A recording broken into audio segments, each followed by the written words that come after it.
Hello, everybody, and welcome to another episode of Tracy Takes On. It is Monday, May 2nd, 2022, and as you can see, I am by myself this evening, so this should be a fairly quick show. Just want to remind you before we get started to please like this show, hit the like button, share this podcast after it's over with. Remember that we are having our scavenger hunt September the 3rd, 2022 at 6 p.m. Eastern Standard Time. Um, Ticket sales are kind of slow, so my goal is to sell 50 tickets and then I stop, and that's to buy another laptop because I need one for this podcast so I can start sharing my screens. Um, so there is the link.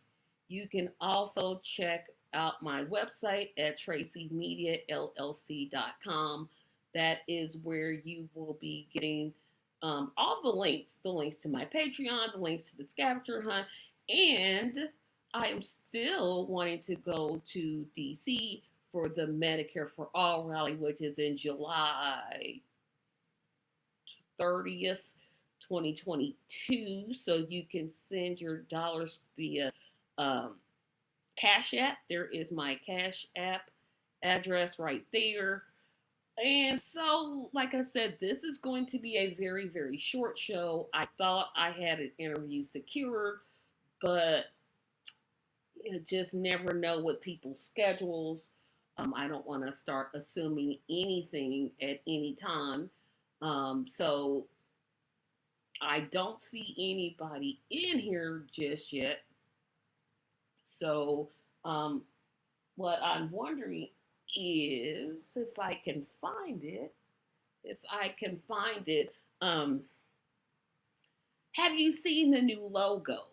So if you haven't seen it, I'll bring it up again and I'll go for this one.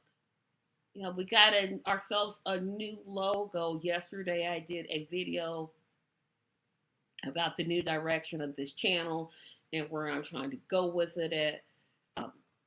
I'm not going to repeat all that again. It was too much, but it's definitely on the group where you can see it. And like I said, this show should be, if I do this right, it should be about maybe 15 minutes. I'm hoping. But it depends on how things go. So there's not too much in the news to talk about. Nancy Pelosi went to meet, I guess, the president of the Ukraine and Kiev. I'm not pronouncing that right, and I apologize. I just can't pronounce it right. So please pardon my bad pronunciation. So I'm trying to see if my person is going to come in. Probably not because they're not here now. I don't like when I make arrangements and then people just don't respond. That's not good. I don't want to. I'm trying to get to this while I'm talking, and it's just not good. Okay, let's see.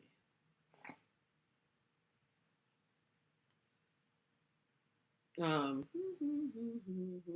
Trying to get to the page right now to see what there is to talk about. Like I said, there's not much in the news. I did watch the White House Correspondents' Dinner. I find it to be extremely boring. I don't get the point of it. You get a bunch of corporate reporters sitting there making terrible jokes, blah, blah, blah. I kind of almost agreed with Trump for not even going. I'm like, why are we doing this? Why are we sitting here and just going through this hot mess of a boring presentation? It's like, go away. It's just not a good look. It's just not.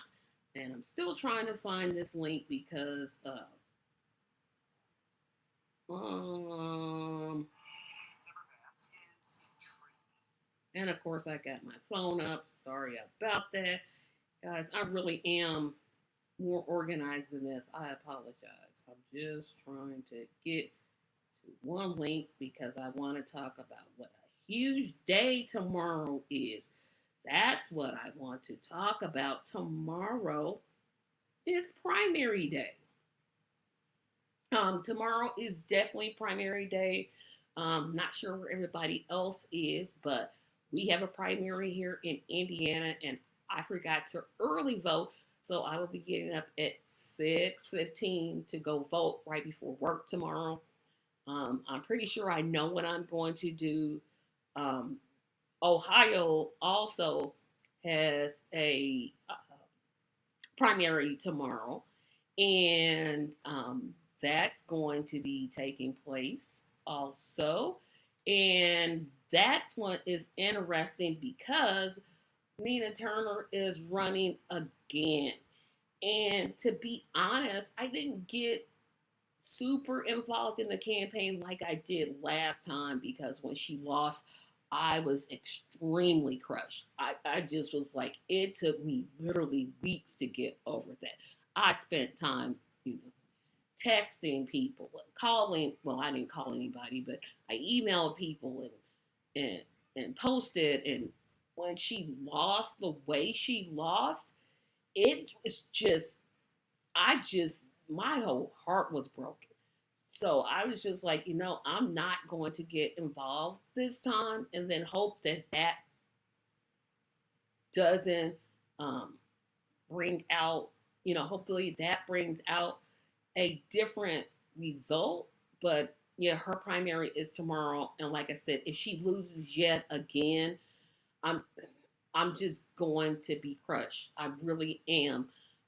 This time, the difference seems to be that a lot of people are thinking is that Ohio's 11th district, because that's what she's running for, is the last time it was a special election. So what happened was a lot of Republicans crossed over and they voted in that primary, and that's how the other person whose name I won't call won the election last time. This time it's a primary. So if you're Republican, if you want to vote for a Republican, you can only vote for a Republican in the primary. You can't cross over. Ohio's like Indiana in that sense. Um, so she has a better shot. Doesn't mean she's guaranteed to win, but she definitely has a better shot. The thing that I hope that they're doing, and people have been saying this, is that they're doing more to more. They're doing more and more door knocking and like canvassing. That's the word, canvassing. So like I said, I don't know if I can take another loss because as a progressive, we've been taking them. I mean, ever since um, Bernie 2 years ago. Um, but we've been taking them.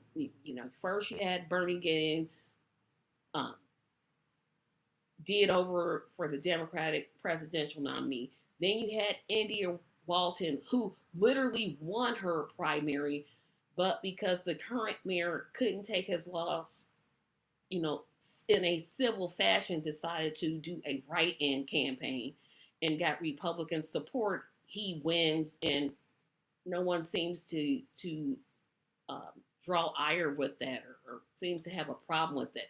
Then you had Jessica Soneras, or Sonoras. I hope I'm pronouncing her name right. She is in Texas, and her race is interesting because she should have easily won her primary. She's literally running against a guy who the federal government um, invaded and served warrants on him for campaign corruption.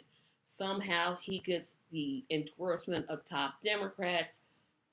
Um, she should have easily won, but now she's in a runoff race against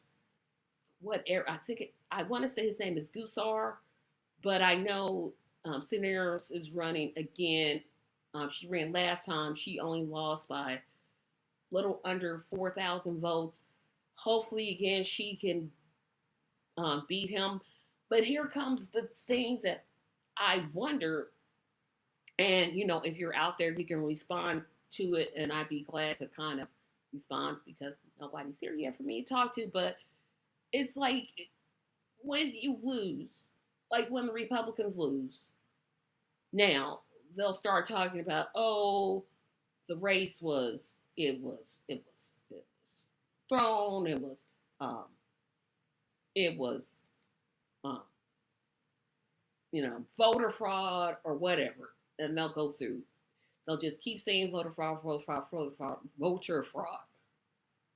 The Democrats don't say voter fraud, but they do some unhanded things when they lose primaries. I mean, you literally have people like Byron Brown who will do a write-in campaign. I always came under belief if you lose a campaign, you lost. Run next time. Why are you taking so many steps to keep an office? And then I had to realize, of course, I should have known the answer to my own question. Um, it's because of power. I mean, like I said, we criticize the Republicans for saying that elections is voter fraud, voter fraud. But Democrats basically are like Brown and the guy that's running in Texas. They're doing the same thing. And even Brown, when they are in danger of losing, they will go to Republicans for support. And it's perfectly fine with them that they're doing that. And I've said it before and I'll say it again. If the Democratic Party fought Republicans like they fight progressives, we'd be better off. I mean, they will fight a progressive candidate to the core. You literally have, oh, what's that black guy's name that supports Joe Biden and he's on his advisory panel? I cannot think of his name, but I can see his face like right in my eyes. Not Hakeem Jeffries, the other one. Oh my gosh, I want to get this so bad. So while I'm looking up this name, I see 3 people on here, but nobody has said hello yet. So if you could just say hello so I could at least say hello back, I'd appreciate that while I try to find out what this guy's name is, because it's gonna bother me. I'm going to find this out. I'm going to find out this. So he's on the Joe Biden's advisory panel. I'm gonna find it out. I know it. Advisory panel. You know what I need? Somebody to come in here every week and do some.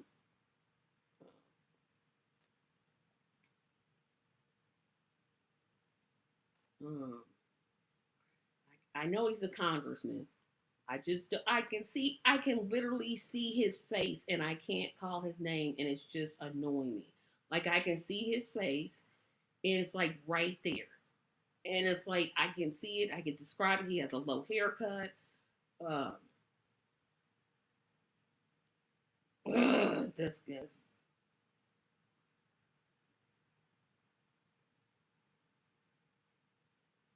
nope. Guess we're not gonna find it. Okay. Hello, Theus. I don't see Marlon in here though. Um, so like I said, if they really fought um Republicans like they fight progressives, it's like they can't even see that the left of their party is right. It's just like, okay, no, we're gonna fight you, but when it comes to the Republicans, oh no, we'll just back down. We won't do anything. And I I understand it, but it still infuriates me. And like I said, tomorrow's primary is huge. Um, I think does Theas, you can answer this. Does Georgia have a primary tomorrow? I didn't think so, But I know, like I said, I know Indiana and Ohio do. And there's another race I wanted to talk about. And I said I might be 15 minutes, but now I see that's going to not be the case. Ohio's Senate race. It's open because one of their legislators stepped down from the office. So it's a wide open race. Couple things. One, Trump forgot who he endorsed. So he endorsed J.D. Vance. And J.D. Vance is the guy that, let's see. Oh, Georgia's May 24th. Okay, thank you. But J.D. Vance is the guy that called Trump a narcissist, a homophobe. No, he didn't use homophobic. He called him a xenophobia. He called him a bunch of names.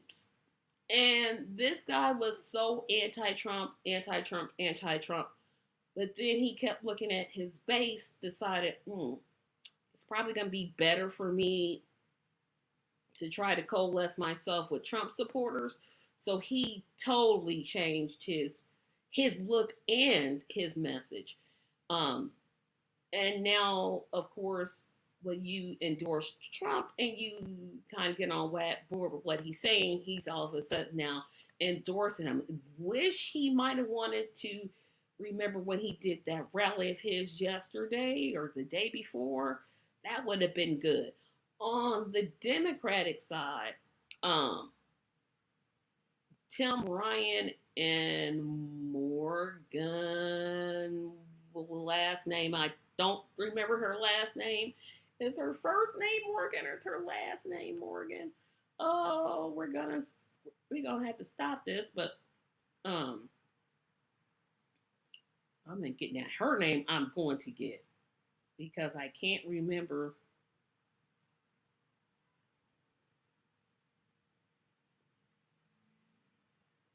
I can't remember.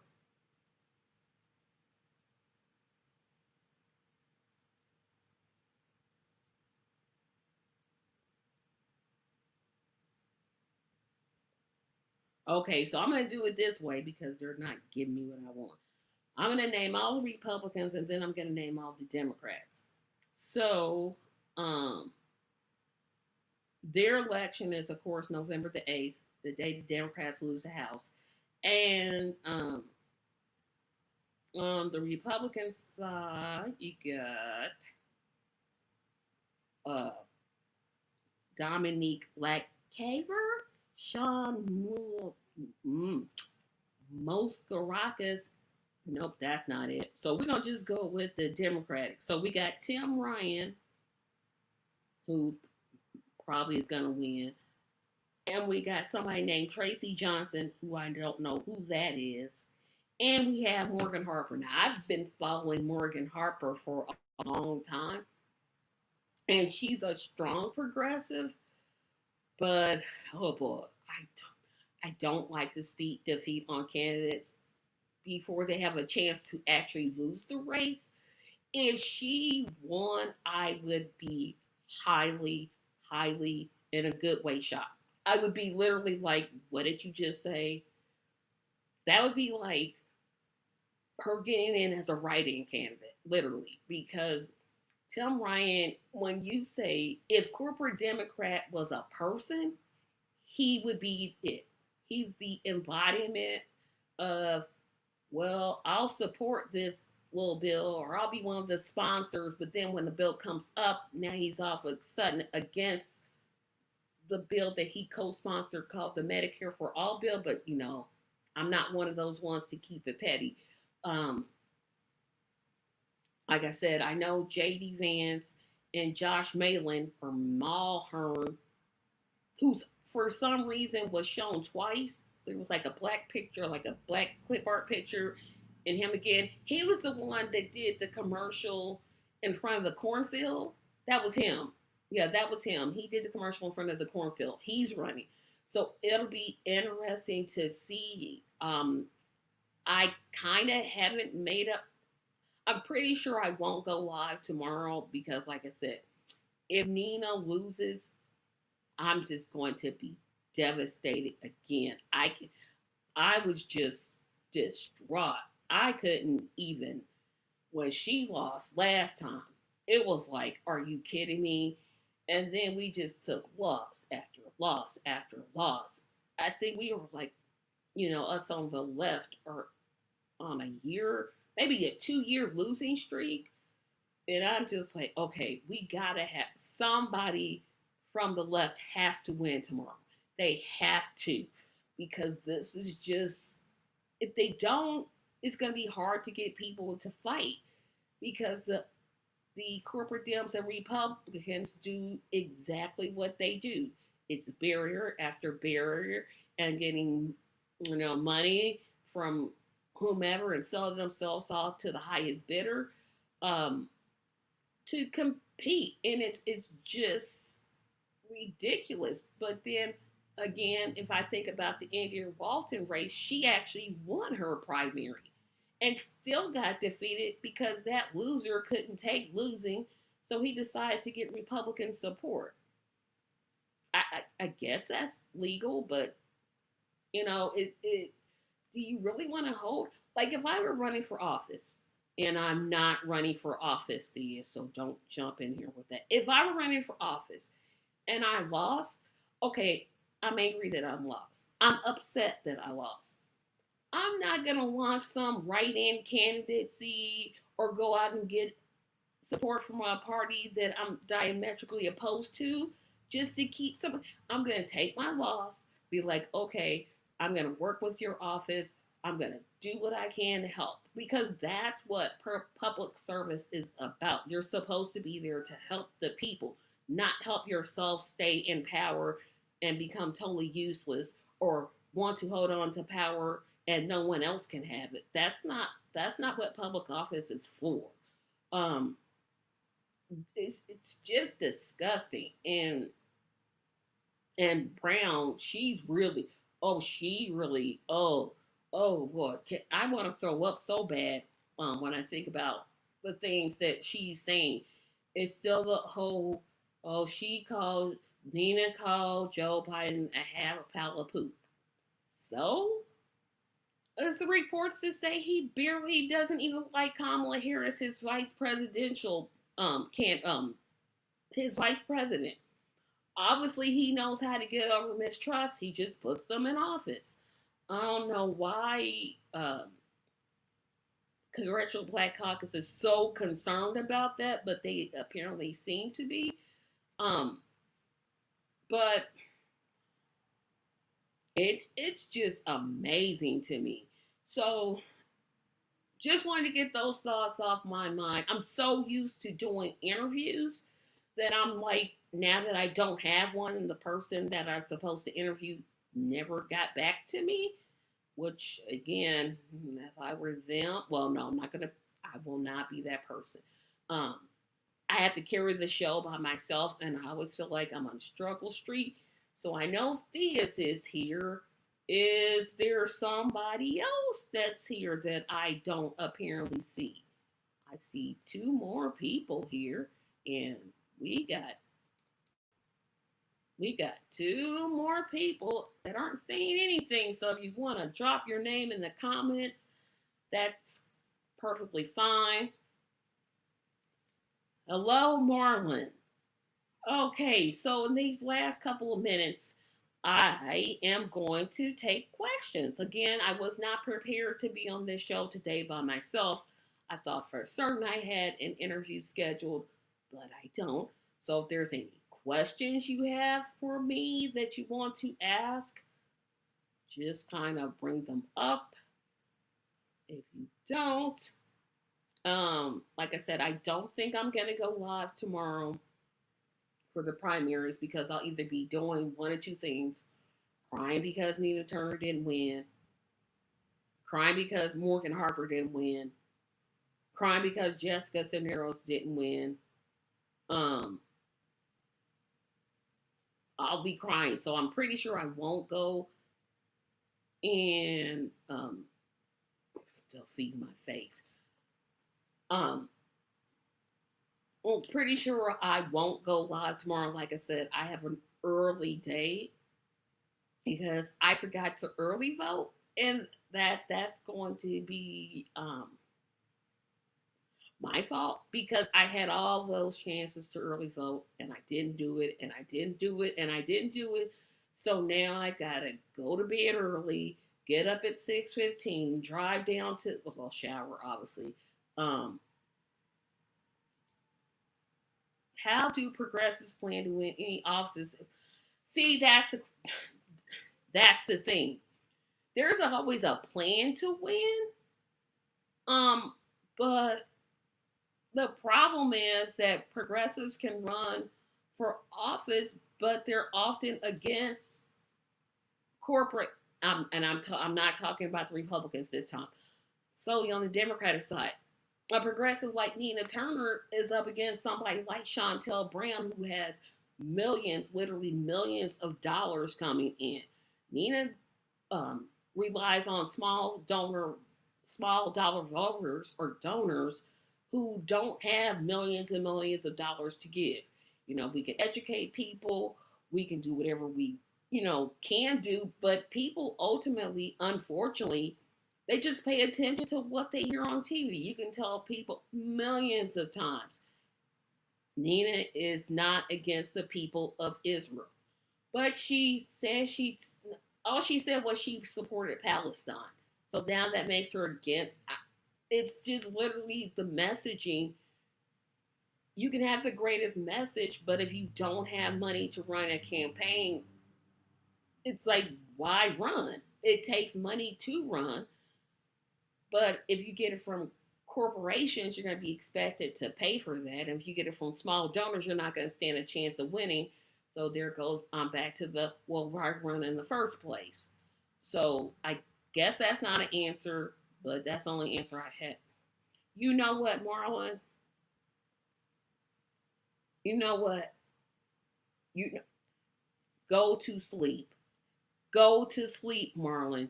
Just sit there and just go sleep. Don't.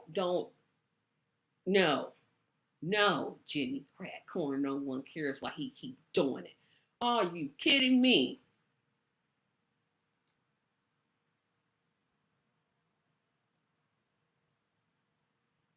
Yes, they fight harder, but again, people tend to like the average voter will just basically look at who's got the most money. Not who's got the most money, but who has most TV commercials, who has the most flyers out. Those two things cost money. Even if you don't run any type of television and any type of radio or any type of social media, if you take away those three, then you have flyers. Flyers cost money. It costs money to mail them. It costs money to print up signs. It costs money to do all those things. And because progressives aren't getting millions and millions and millions of dollars from PACs, they don't have that resource. Now, what I think Nina is doing this time that's better than last time is she's increasing her canvassing, which is where I'm hoping the difference comes from because that's really technically the only way that you can beat big money. I mean, the Amazon workers, they beat a $4 million anti-labor movement with $120,000. So it's possible, but it takes a lot of work. And so I'm going to give Marlon the last comment here. People want progressive moves, but want corporate Democrats to do it. Thank you. Thank you so much. But everybody, I want to thank you. I was only expecting this show to be 15 minutes because I thought, I don't have a guest to talk about. So remember to like this video, share this video, subscribe to the channel, and remember I have a virtual scavenger hunt coming September the 3rd, 2022 at 6 o'clock p.m. The tickets are just $15. I can buy my second laptop so I can share everything. Hopefully Thursday I will come on here and have the greatest smile I've ever had. But you might see some tears. I don't want to see tears. I want some wins. I need wins. My spirit needs some wins. We need some wins. So Indiana, Ohio, we got our primaries tomorrow. We know what to do. If you haven't voted like me, get up, go vote early, do it in the morning like I'm going to be doing. And remember to drop your comments. Don't tell us who you vote for because that's none of our business. But just say you voted. And that's what I recommend everybody to do. If you live in Ohio, you live in Indiana, go vote tomorrow. The rest of you all will see you all Thursday when we'll hopefully have some more topics to talk about. And we'll see you when we see you. Have a great evening.